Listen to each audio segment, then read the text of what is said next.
Hi everyone, it's me. Just me. You clicked on the video. How's it going? Don't we all love it when people come back to the internet really with no warning after they did something shitty? No? Well, I don't know what it is. I really don't know what it is with YouTubers deciding to make a disgraceful return after doing something awful. Maybe they have a degradation kink, I don't know. But between Cody Ko and now Ned Fulmer coming back with really non-apologies, I'm sick of it. I'm sick of them! That's right, JDs and gentlemen. Ned Fulmer, public cheater, medium ugly white man, and former worst try guy, has made his return to the internet. With what, you might ask? Man, what could a white man who did something terrible return to the internet with? If you guessed a podcast, you've been on the internet for too long. Go touch grass, go drink some water, have sex, I don't know, do something else. And his podcast is kind of just about like how hard it is to be him and how hard it is to be publicly scrutinized for cheating on your wife and screwing your best friends over. And with everything he's been posting about the podcast, he almost seems like proud of it. Huh? Which is like weird, but I digress. I watched the entire first episode of the podcast, so you don't have to. At work. I am so sorry, coworkers, if I seemed so pissed off. For no reason. I had a reason. This was the reason. Before we jump into the podcast episode though, let me kind of just give like a really quick rundown recap of the scandal Ned Fulmer found himself in, just in case you weren't on the internet at the time. Maybe you had like a life, a job, you were having sex, I don't know, I mean, maybe you had better shit to do. Ned Fulmer was a member of the Try Guys, formerly a BuzzFeed show on their YouTube channel, and eventually they diverged away from BuzzFeed and became their own separate entity. Each of the Try Guys had their own distinct personalities that kind of kept them separate from one another, and Ned very quickly made himself the wife guy. He was the family man. It looks like my wife. Wife? My wife? My wife. Right? No, it's like, my wife! Right? This is important for later. The Try Guys employed several different types of people. So they had editors, interns, producers, executive producers, all to create a different type of content, you know, diversify your portfolio. And they had things like Keith Eats Everything and the Food Babies, which we'll get back to them very briefly in a second. Ariel, Ned's wife, was very prominent within the Try Guys and on the channel. She had her own podcast with Keith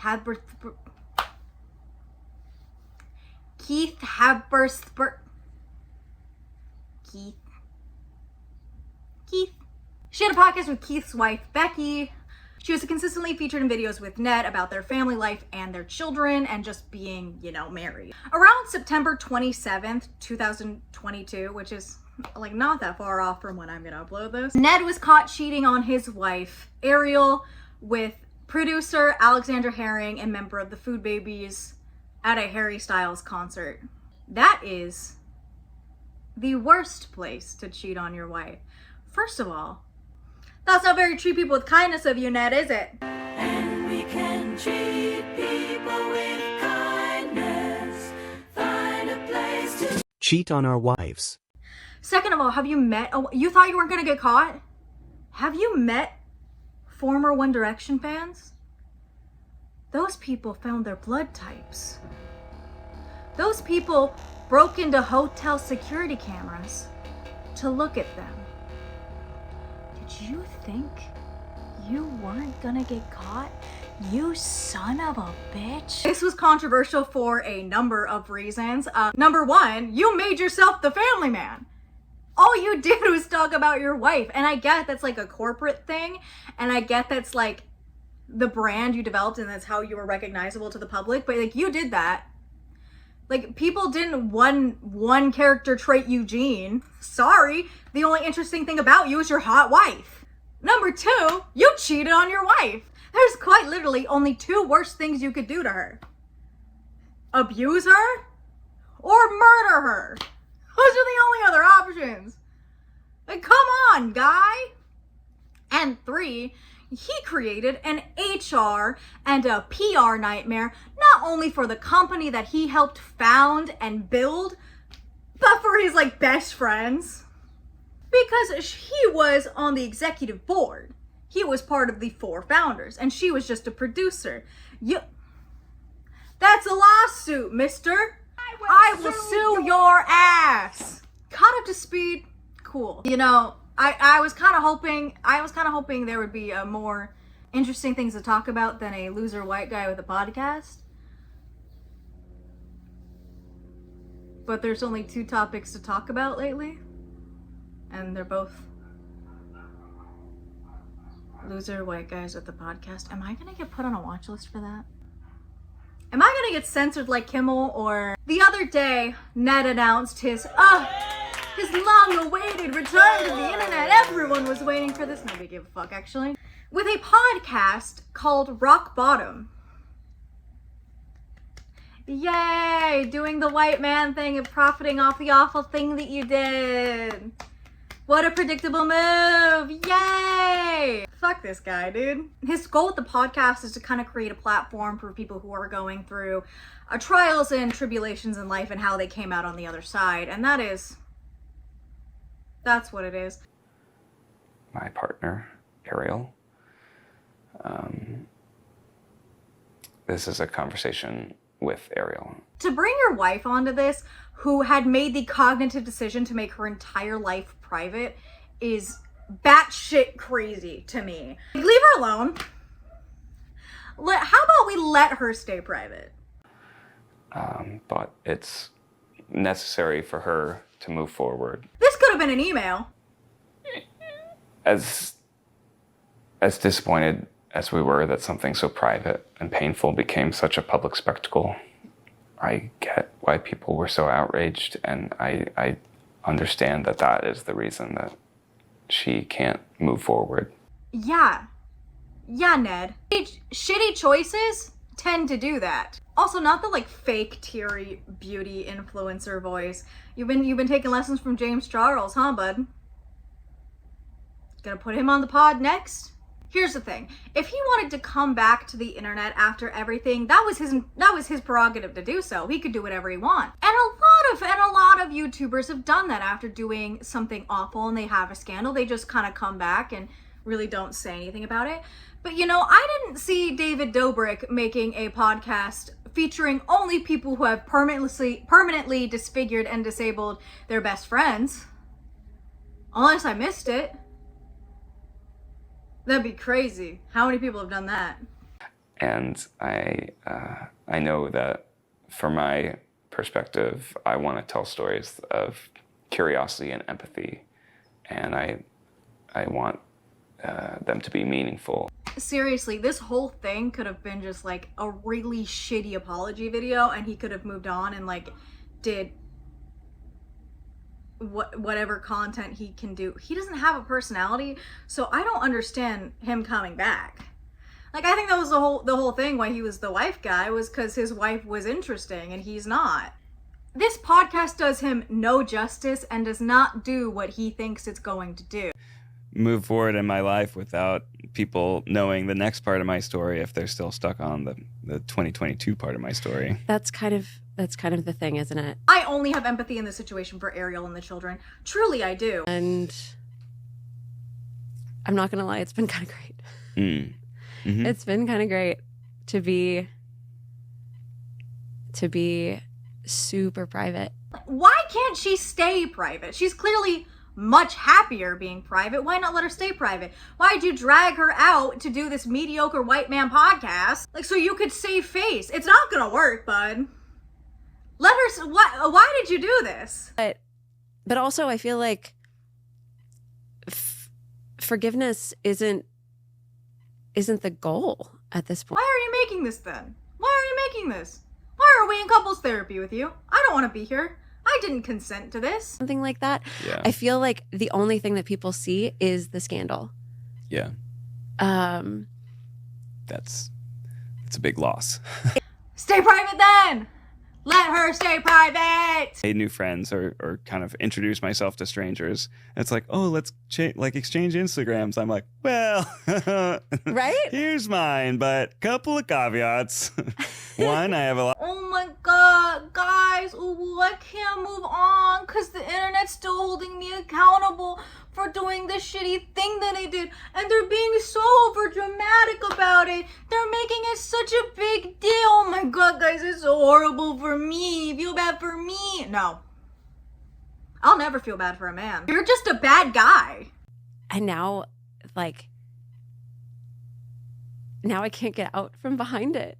Yeah, because it's a big step to sit down and do what we're doing and to talk about it. Right. But even going out in public with my kids or just going out to dinner or something like that. Yeah. I feel like the only thing that people see is the scandal. All of these are the risks you take when you choose to be public. When you make the choice to be a public figure. Ned, what did you think BuzzFeed was when you applied to work there? I want to know. What did you think? Because if you thought, man, I want to make videos with this really indie underground company called BuzzFeed, I want whatever drugs you're on. I want to be that disillusioned to the world around me. Hand them over. Please? We've worked through a lot of stuff. And the fact that I can be around you and still have a good time and enjoy spending time with you and enjoy spending time with my kids, I think that's a win. Ariel can make the choice to move on all she wants and move on with her life. Yeah, she's allowed to do that. I don't have to. I don't have to do anything other than pay my taxes, and even then, and die. It's kind of, as we've adjusted, we've recalibrated our relationship more towards a platonic friendship, and then, it's just been challenging. But I think we're getting to a point of sort of celebrating that and really embracing it and accepting it for what it is. Her choice to move on and recontextualize your relationship will not sway public opinion, by the way. We can still think you suck. No matter what context you reestablish, he still cheated. No one will think you're a better guy just because, man, they recontextualized their relationship. Therefore, cheating doesn't matter. Nobody's gonna think you're better because you pulled the white man specialty and you held your wife at gunpoint and forced her on a podcast. Ed, for what he did. And the answer is no. Absolutely not. How can you forgive somebody for lying to you, for cheating on you? No. Fuck no. Get a divorce! I found out about your affair from the fans, and I was so blindsided. Somebody sent me a picture, and it was like my brain couldn't compute. And it's like for some reason I didn't see what was actually there. Finding out your husband cheated through Reddit snark pages is brutal. He had so many chances to tell her, probably, before she found out through the Reddit snark pages. You you were caught at a Harry Styles concert. You didn't think. Then, it's hard to hear you saying fuck no, I don't forgive you. I've Hold on. You hearing this shit, Matt? You fucking hearing this shit? Did he just say it hurts him to hear that Ariel will never forgive him? This motherfucker. first, hold on. Also, this should have been discussed day one in therapy. Why does he look like he's just heard that for the first time? Get a better therapist. I feel like I'm infringed. This feels like couple therapy. I feel like I'm infringing on therapist-patient confidentiality. I feel like I'm violating somebody's First Amendment right. I feel like I am interrupting something I should not be a part of. As much progress as we've had, you're still very angry. Yeah, of course I'm angry. I have a feeling Ned wanted Ariel to do this podcast so she could publicly say that she forgives him, and that's not what happened. And I think that's why he's so shocked. I think like he knew deep down that she doesn't forgive him and can never forgive him, because if that's not something they discussed in therapy day one, take that therapist license away. Goddamn. This weird state where like nothing was safe and nothing and nobody, like I couldn't trust anybody. I couldn't trust the public. I couldn't trust you. I couldn't trust my friends. I just stayed inside, like, because there were cameras everywhere. I feel so bad for Ariel. I always have, but hearing her speak so candidly about what happened to her is just, it breaks my heart. And I don't have much of a heart to begin with. Her only mistake here, the only mistake she made, was years and years and years ago marrying the love of her life, who chose to disrespect her at every turn. And 3, don't Google me. Don't Google me. Don't Google me. You Just probably don't want to get Google to know me me first. Yeah. Oh my goodness. You don't want to be just sort of seen as the sum of your mistakes.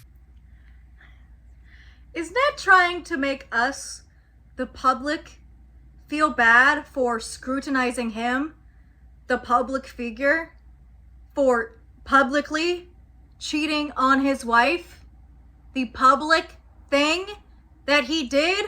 It's like the trauma of discovering that you've been, that like everything that you know isn't real. And then add to it this other part where you're sort of being you're being watched by cameras. I can see how that caused you to really feel unsafe and mistrusting of the whole world.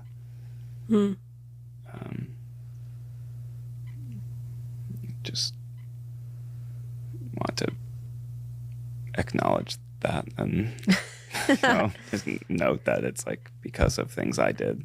Ariel talking about how awful things were for her, and Ned going, you know what? I acknowledge I did that. So no apology? So no Apology? The fuck is the I'm sorry? Like, what? She's talking about how badly she's traumatized, and the best you got is, man, you know what? It's kind of crazy, dude. It's kind of nuts. I may have had something to do with that, dude. Isn't it crazy? Isn't it crazy that I may have had something to do with that? Like, you were going through fearing you leaving your house, and I may have done that. Wild times we live in, man. My brain that something was going on, but I just sort of refused to believe it. And then when I saw that, like, just wildly guilty look on your face, like you wanted to tell me something, and I didn't even let you say anything. I was like, turn this car around. The more she talks, the more I want this man dead. Could see how devastated and just completely traumatized you were, and then it was just like, oh, everything changed for me as well. I'm like, So Ned, what did you think her reaction to you cheating was going to be? What did you think? What did you think? Did you think she was gonna go, yay, my husband and the father of my 2 children cheated on me and irrevocably damaged our relationship? How fun, how cute and quirky. Did you think that? If you did, jail. This is like I've been hurting this person that I love this whole time. You didn't realize until then? Well, you know, but then there's other things you tell yourself to kind of sort of compartmentalize or Once again, I don't feel bad, Ned. Cheating is a choice. You made the choice to cheat. And you especially made the choice of your affair partner. you know, it's like a addictive cycle kind of. I need him to shut the fuck up. I need him to shut the fuck up. Comparing cheating to addiction is diabolical. They feel so much relief, but the partner then has to accept it. And that's exactly what happened. Mm. You know, when you told me, suddenly then I had to take all of that guilt and shame of your affair. You should never feel guilty or shamed, Ariel. Like, you're beautiful and talented and wonderful, and this guy fucking sucks. This guy sucks. I promise you, none of us think that. None of us think you did anything wrong. We have never thought that. This guy just sucks major balls. How does it make you feel to hear that? I mean, did it ever occur to you that, like, not only did you having an affair just it shattered our marriage, but it also, like, all of that guilt and shame, you, like, hoisted that on me. Once again, some of this shit should have been talked about day one in therapy. Your therapist sucks, guys. And no, it's not something that I imagined as I was doing that. I think none of it was. If you really, like, let it sink in just how much you're hurting your partner. Killing it. Get me in the podcast room, I swear. Like, seriously, this podcast just makes him look so much worse. But it was a fantasy. It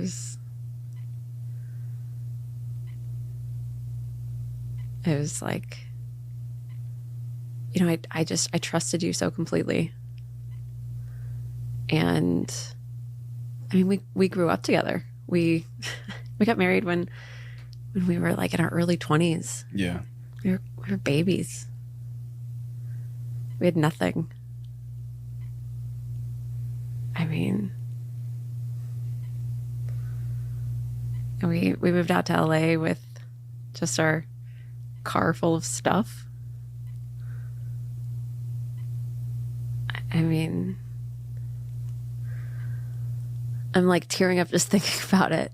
This woman, this beautiful, stunning, amazing, talented, show-stopping, spectacular woman gave you everything. She gave you her time, her years, her body, her love, and you did this.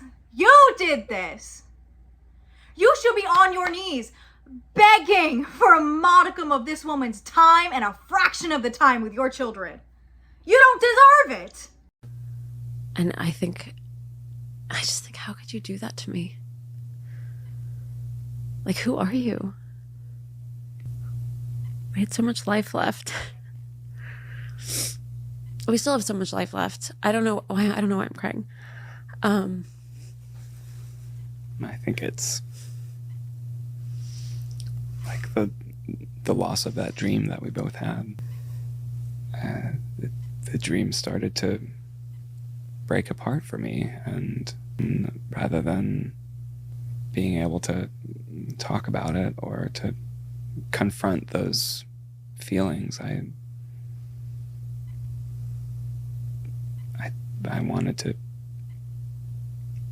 I guess I was too afraid to say how I was actually feeling. Boo! Boo! Boo! Standard cheated excuses! Boo! Boo! Shut up! Boo! Boo! Get off the fucking stage! Burn your podcast to the ground! Way that was really self-destructive and hurtful to you. I am not even in that room, and I feel like I'm being gaslit.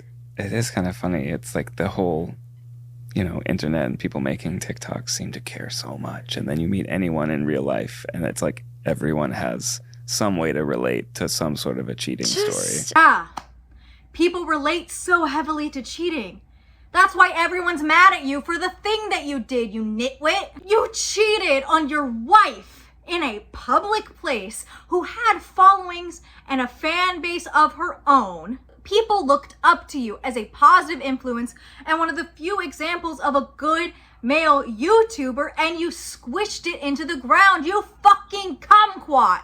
You put the company you and your friends painstakingly built after separating yourself from an organization known for being toxic and harmful, and you put it in jeopardy. That's why people are mad at you. I feel like he's trying to gaslight the internet for caring so much. It's one of many scandals. Like, also, it was 3 years ago. Like, get over yourself. You guys think he sees the irony in that? Self and not have this thing following me around. I'm glad she's healing. That's what matters here. Everyone goes through hard times, and you move forward the best you can. And whether you are together or not, or sort of together friendly but not romantically, like however you want to live your life as your family moving forward, that's like your business. Just because she moved on doesn't mean I have to. I hold grudges for a really long time. I've never forgiven Zayn Malik for breaking up with Perry Edwards over text. I still haven't forgiven Commander Holly for cheating on Ross with Pro Jared. What makes you think I'm going to forgive you? Right. Just because I'm like having a joyful time with my kids and my ex-husband. Praise God. Oh, put the confetti in. They're exes. Yes, I love it when women leave stupid men. And it can be both. It can be both, yeah. And it can be both at the same time. It can be both at different times. And it can be one thing one day and something different another day. I have some days when I hate your guts. And and there are other days when I enjoy your company more than not. Ariel is so genuinely mature in her perspective here, because I think it takes a lot to admit when you are still so angry with somebody. And anger is a perfectly reasonable emotion, especially when the offense is this huge. But it also takes a lot to admit that you have to make compromises despite your own emotions for the sake of your kids and for the sake of just living a better life. I'm truly glad she hasn't been holding herself back in this podcast. She's been very clear and articulate about what her feelings about everything are, really. She deserves to be angry. And I am happy and glad she is moving on to the best of her ability without him. Without him as a romantic partner, at least. I'm deeply, deeply sorry. And I'll spend my whole rest of my life trying to make amends to you. That's such a fucking non-apology, dude. I don't really want it to be about myself as a character or myself or my relationship or my personal life. I've always been drawn to things that make people curious and finding ways of connecting people with their interests. And so I came up with I see myself more as like a host and more as just a vehicle for other people's stories. I'm glad that he's learning to keep his private life private.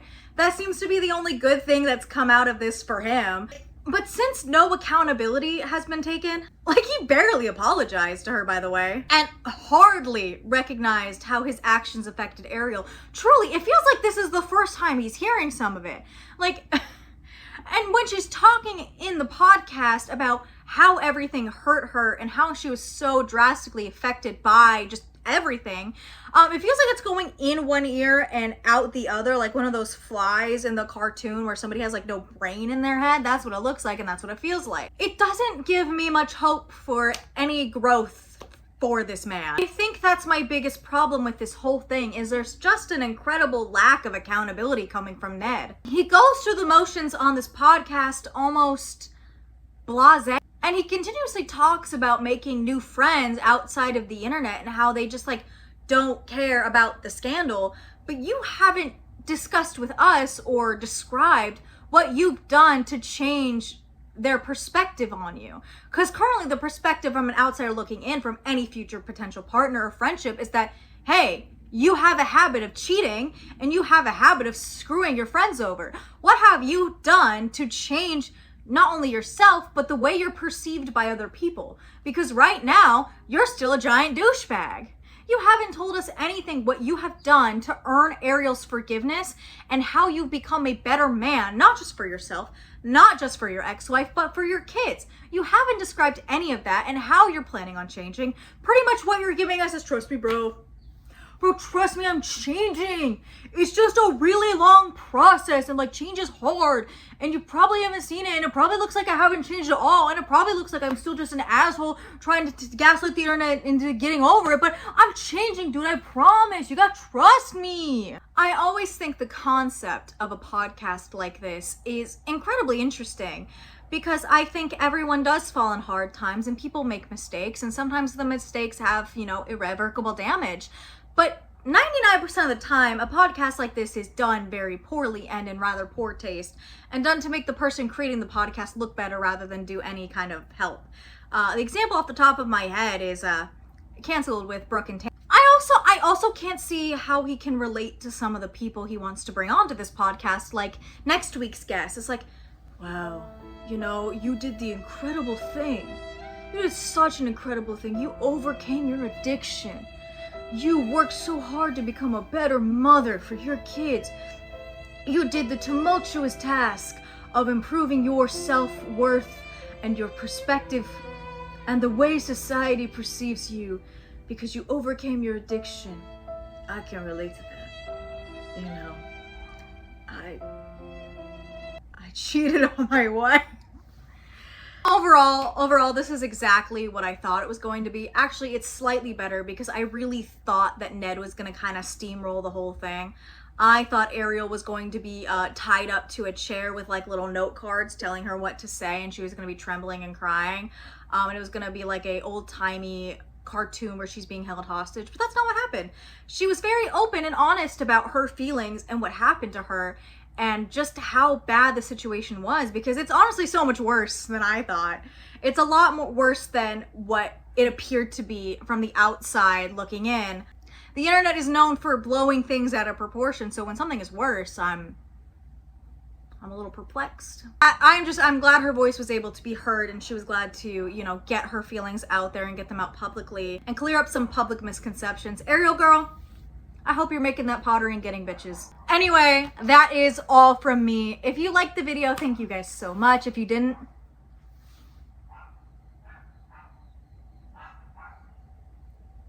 what the fuck? I actually have to go. I have to meet my affair partner, Gojo, at a Benson Boone concert. Bye!